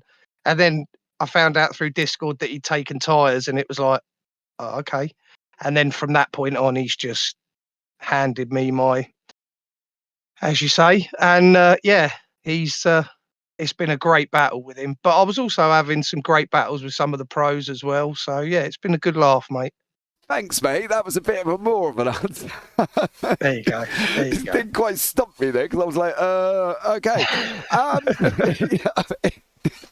Cheers for that, mate. Right, are we going to see now? We're going to work on obviously promotions into pros next year. Whether or not we're going to do just the winner or the top 2 there, Barnesy. Are we going to see you come back again next season? I'm already paid up, mate, and there. So yeah, I'm there. But if you can keep me as an AM, that'd be great. Well, we'll discuss that a little bit later, mate, I think. Pierce for pro. Pierce for pro. Yeah. See you, Pierce. Thanks for coming. How was it? How was it in the Triple Pre chat? Because 3 of your drivers had a little bit of chaos between. Well, 2 of them had a chaos. I don't know. Yeah, I kind of shut everything out, and I was just focused on race 1. Pierce and his cronies, shall we say, had some comings together, and I was just like, please let that happen in race 2. And I just concentrated on my race and got going. But yeah, I could hear noise in the background, but I'd kind of switched off to it, to be honest. Yeah, well, Williams and Hoff had a bit of a moment, and they were 3 wide at one point, Chris Barnes, with Stuart Rice, so it was all going to go wrong at some point. But look, mate, You've had an amazing season. Well done on your second place there, bud. Congratulations. Thank you, mate. For that one, and look forward to seeing what you can do next season. Anyone you want to shout out before I let you go for the final time? Yeah, Triple P people, Blade Designs, Autobead, yourselves, and obviously Mike Pierce. Congratulations, mate. You drove a brilliant race. Look forward to racing you next season. Hopefully you'll be pros and I'll be AM. Well, we will We'll see. Depends how much it's going to cost me. Yeah, we'll talk about that DMs later. I'll drop you my Oh, PayPal. sweet. We can have a chat. Nice, Oh, lovely. mate. Like it. Take care, buddy. Cheers, mate. Cheers. All right, and next up, Is he going to bribe you with biscuits of the Bourbon variety? Oh, I don't know. Bourbons or Jaffa cakes, and I'm anybody's, Alex. You know what I mean? It's official, folks. There you go. Yeah, Bourbons, Jaffa cakes, James is anyone's. I don't drink, so that's fine. Just give me biscuits. But let's have a chat with the champion. He took the win by 36 points. The battle did come down to the final race of the season, but we can only say congratulations to the AIRaceSummaries.com Jesse winner, Mike Pierce. Mike, welcome in, buddy. How are you? Yeah, I'm pretty good. I'm quite happy. It's a good day. It's a good day. It is a good day. You managed to hold on to that win there, bud. You managed to stay in front of Barnes. You look blissfully quick here as well, mixing it up with the pros, mate. So well done for you. All in all, you know, a good season come to an end. Yeah, it was good. I'm quite happy with the overall P1 in the sprint. It's nice to stop Simnel's streak. That's how we see it. And then just happy to kind of win it really. It's been pressure on all the way through. Barnes has always been behind me. Every now and again he jumps ahead, and then I jump back ahead, and he jumps back ahead, and it's come right down to the wire. So today I just had to do a job and make sure I stayed out in front. Yeah, absolutely. And you definitely did do a job, Mr. Pierce. You've been consistent as the season has gone on. You've done a great job overall here as well. Next season, different kettle of fish. You will be promoted up to the pros as the Championship. I'm sure you're going to love that one. You'll be all right, you think? I think it's going to be good. I think it's gonna show some of my lacks of talent with regards to passing people with the new rules and regulations with the reverse grid. Sometimes I do have some pace, but sometimes I find it really difficult to pass people. So we're going to see how that plays out really. But I am looking forward to it.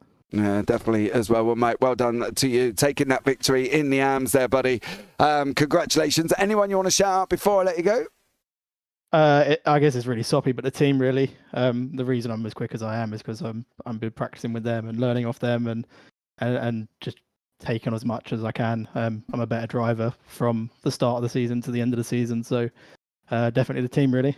Awesome stuff, mate. Well done, buddy. Congratulations on your second place, and look forward to seeing what you can do next season. Cheers, mate. Right, and next up, we will have a chat with the second place man in the pros. He's proven this evening he can take it to the likes of Simnor. He can take it to the likes of Veman. The question we have to ask is, where was that pace when we needed it in the middle of the season? Well, we're going to find out now from Mike Pollard. Mike, welcome in, buddy. Thank you, mate. How you doing tonight? I'm very good, mate. I've just watched great racing. I've watched you go out and show us you had the pace. But, Mike, where was it? Where was it? It was good, wasn't it? I know. I put it on pole. I was leading the first race until I made a big mistake, and then all hell broke loose. And then I managed to hold it together in the last race. You know what I'm pleased about? The fact that I tried something different in the pit stops, went for the undercut, and managed to pull that off. So it kind of redeems the fact that I've screwed up so many pit stops throughout the entire season. So I'm pretty pleased with the end to the season, to be honest. Would you say that was your defining moment then, Mike? Is that what we're looking at? Not the fact that you didn't have the pace, but the fact that your pit stops were your Achilles heel? Oh, for sure. Yeah, I lost so many races by either over-fueling or missing my pit box and having to go into reverse. Or bad in laps, bad out laps. So I think if there's one thing I need to improve, it's pit stops. Okay, well, you must have noticed that, James. The thing is, I think we picked up on the pit stop issues, and you kind of don't think that they have that much of a defining moment on somebody's race, but that split second when you've got to slam it into reverse and get it into a box, or you've got to try and whatever, it all adds up at the end of the day, doesn't it? It does. You look at Phillip Island. I came in with Richard behind me in second place, like about half a second back. I put in too much fuel. We exited the pits, and he was in front of me.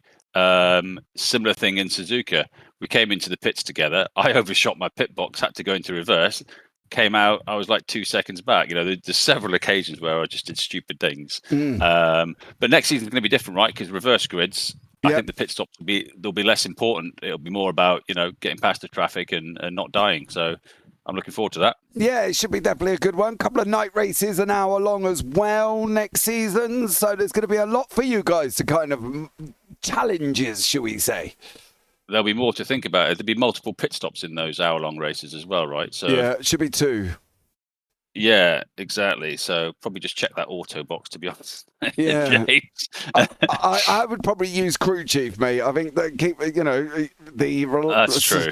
The reliability, should we say, of the iRacing system has been a little bit up and down. So yeah, get something a bit more sophisticated. Yeah, I think go for it on that one there as well. But mate, well done on your second place there, bud. Anyone you want to shout out before I let you go? Yeah, I'm going to shout out Mikey Pierce, actually. Congrats on the amateur win. Congrats on the race win this evening. And I look forward to racing him as a pro next season. Yeah, we've had Chris Barnes already shout out Piercy for pro because he doesn't want me to promote 2. He only wants me to promote 1. Yeah, well, look, I mean, Piercy started off the season maybe about a second or so a lap behind, Richard, myself, Stein, and he's ended the season just a couple of tenths off us on, raw pace. So it's been a mega effort. He's come along leaps and bounds, so it's great. Yeah, but to be fair, Barnsley's done a stellar job as well, finishing off the same place. But Mikey, thank you so much. Look forward to seeing you next season, seeing how it all goes. And have a good one, buddy. Yep, thanks a lot, James. See you later. Take care. Right, now next up is the overall pro winner. The man who went 10 wins in a row. He lost that streak this evening due to an incident in the sprint race in race 1 going into the NGK. Unfortunately, one Mr. Mike Pollard caused a domino effect into Veman into Simna, and then couldn't quite make it back as Pollard pulled the undercut in the feature race and took the win. But he has got one advantage over all of them guys. He did take the pro victory. Let's welcome in our champion of season 3, season 2, Richard Simnor. I mean, I'll take season 3 if you want to announce it now. That's fine by me. Not yet. Not yet, but not yet. No. Might have to earn that one, I think. Yeah. Yeah. Well, that was. What are you saying about Pollard? Sorry, go on, Rich. I don't know who did that. Just carry on, mate. So, I don't know what we think about Pollard's little thing. Do we reckon he's now officially a DCW driver? I mean, Pollard, yes. Pollard is an official DCW. He's taking out his teammates. Have you skittled the entire team in one corner? Yes, you're in. That's basically our recruiting requirements. Yeah, Joe, it's interesting. I mean, we've been saying through most of the season we'd like to see reverse grids, which of course is coming in next season. And yeah, I like fighting through the field. That race was really fun, really, really good fun. And yeah, I got close enough near the end that I started to flash into their braking zones to see if I could put them off a little bit. I don't know if you picked that up on stream, but yeah, it was a little bit of cheeky gamesmanship going on, and yeah, it was good fun. We've actually, to be honest, I'm surprised I even got near them because we've been identical on pace the whole week in practice, and yeah, I could see them 5 seconds, 4.8. Oh, is it? No, back to 5. Okay, fine, just keep plugging away. And then I think we all had terrible pit stops. It was just who had the least worst pit stop, maybe. I think that's probably the awards. Well, I think Mikey pulled off an undercut, so I'm going with Mikey had the best one. Yeah, he had an undercut, but he then got slowed down by traffic. And then both Stein and I missed our pit boxes. So who knows? Yeah, it could have been a completely different order if one of us hadn't have missed it. But well, it's my first pit mistake, so I'll take it. Yeah, exactly. And at the end of the day, you're going into season 3 as a champion. You know, we've got the hour-long night races at Daytona and Twingring that's going to lead to 2 pit stops. So there's going to be a lot more thinking involved next season, Rich. You know, how are you guys going to go out and work on it now, knowing that these night races are coming up, knowing that there's going to be a couple of pit stops involved? Are you going to try and save fuel to get on one? Now, I have heard it's possible, but I also do know that, boy, oh boy, is it got to be done fuel saving from the very moment you go green. Yeah, so the other issue that we face is we're probably all going to stick with the Porsche, just for continuity and not having to learn a new car. But we've seen in other series where there's 2 stops that cars that look like the underdogs currently, the BMW actually is so good on fuel that they can actually stretch it out quite a lot. And even if they have to do the second stop, their fuel stops are going to be really short. So, yeah, it depends. I mean, you've got to have a driver in those cars to actually, be on the lead pace. I mean, it's no good being 20 seconds behind and then going, yeah, I've saved a pit stop. You haven't. You've basically just caught a little bit back up because of it. But I don't know. I mean, there's a very interesting difference between Pollard's driving and my driving, and that what we've seen throughout the data throughout the season is that generally speaking, Mikey's a lot quicker on exits, but he's also a lot heavier on fuel. So when we look at like the fuel for each race, it's always coming in a little bit on my towards me. So we've seen that in Phillip Island. We saw it last race where it benefited me. Yeah. It's an interesting one. How that plays out with 2 pit stops, I don't know. It really depends. I mean, if we with those hour-long races, do we do a sprint before? Do we have like the reverse grid and all that, or is it just the 1 hour-long race? What's the format? You have a sprint and you have a reverse and you have the hour-long race. So then, yeah, maybe being in the pack will promote a bit of fuel saving, help you move forward that way. We'll see, won't we? We'll see. It's exciting. Yeah, absolutely. It's going to be an epic season already there, Rich. Anyone you want to shout out before I let you go there, buddy, tonight? Well, I think the final one's got to go for you guys, isn't it? You put on a really great season, a really great broadcast. We've really enjoyed it, and we're all coming back in force next season as well. So, great success for you guys, and may the soundboards be discontinued very shortly. No. Has he literally just found this feature? No, I've had it ages, but I haven't had anyone to give it to. So Oh, that was a perfect moment. Give me that one at least. All right, Rich. Oh, dearie me. I'll leave you to it, man. There you go. Our season 2 championship. Champion Rich and Simnar leaving the box here under much duress of the soundboard. But Rich, have a good one, buddy, and I'll catch up with you soon. Thank you so much. Bye-bye. Oh, we got Stuart Rice. Oh, no, we haven't. All right, we haven't got Stuart Rice. I thought we had Stuart Rice, and now we haven't got Stuart Rice. Right, I can bring you up the results. I've had the results whisked to me in a very quick manner. So by duck mail. By duck mail, yes, under the quackers of this as well, when all of a sudden my computer doesn't do this. There we go. We're back up and going once more. So the final positions in the AMS. Mike Pierce is your winner on 611 points. So Mike Pierce taking that victory on 611 with Chris Barnes and Danny Weston. So that was your 1, 2, 3 in the AMS. So a good job there for them guys. In the AM team standings, Triple P Racing are your championship winners. AMG, Triple P Racing AMR in second, and Team Zilla with Danny Weston actually finished in third. So a great job from him. In the pro standings, Richard Simnor is your champion on 637. Mikey Pollard on 595. So a lot closer going out of this race, Alex, than it was going in. Stein Veman, you're 1, 2, 3 in that one. In the pro teams, it was racesummaries.com Tracy. Then and the Jesse and then Blade Designs were your third place. So overall, great season from all of these guys as well.